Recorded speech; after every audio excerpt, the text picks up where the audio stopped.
ఏ కారణాలు బీఆర్ఎస్ పార్టీని ఓడగొట్టిందని మీరు అనుకుంటారు? అంటే ఓవర్ కాన్ఫిడెంట్ అయినా? మెయిన్గా ఇప్పుడు మీకు మీడియాకు తెలుసు, మాకు తెలుసు, ప్రజలకు తెలుసు.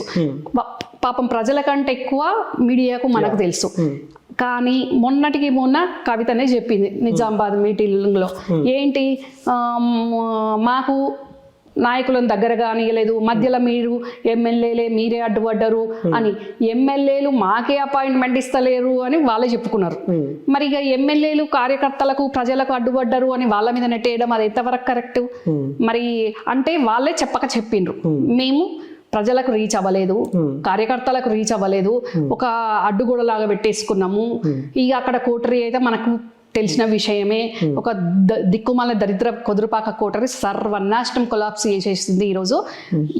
ఆ కోటరీ ఇన్వాల్వ్మెంట్ లేక, కుటుంబం ఇన్వాల్వ్మెంట్ లేకుంటే సింగిల్ సోలోగా చంద్రబాబు గారు లాగా, రాజశేఖర్ రెడ్డి గారు లాగా సింగిల్ సోలోగా కేసీఆర్ ముఖ్యమంత్రి లాగా ఉంటే ఈ పరిస్థితి రాకపోతుండే.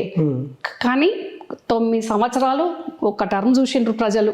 ఇప్పుడే కొత్తగా రాష్ట్రం తెచ్చిన అన్నాడు, ఇప్పుడే 5 ఏళ్లలో ఏం చేయకపోతాడు, ఇంకో టర్మ్ ఇద్దాము అనుకొని ప్రజలు రెండోసారి అవకాశం ఇచ్చినా కానీ ఇక రెండోసారి ఇచ్చిన అవకాశంతో ఆ విపరీతమైన అతి విశ్వాసంతో ప్రజలకు కార్యకర్తలకు ఎవ్వరికి కూడా కలవకుండా ఒక అడ్డుగోడలాగా పెట్టేసుకొని మేము పథకాలు అన్ని ఇంప్లిమెంట్ చేస్తున్నాం కదా, ఆ పథకాలతోటి మాకు ఓట్ బ్యాంక్ ఉంటుంది అని అనుకున్నారు. కానీ ఆ పథకాలు ఇంప్లిమెంట్ ఎక్కడైనాయి? మెయిన్గా ఇక్కడ ఈ ఎలక్షన్లోనైతే మెయిన్గా ఎంప్లాయీస్ విపరీతంగా యాంటీ ఉండ్రి, ఎంప్లాయీస్ ఓటింగ్ పోయింది. ఇక విద్యార్థులు అయితే మనకు తెలిసిందే, నిరుద్యోగులది తెలిసిందే. ఇక ఏ వర్గం దగ్గరగా ఉంది?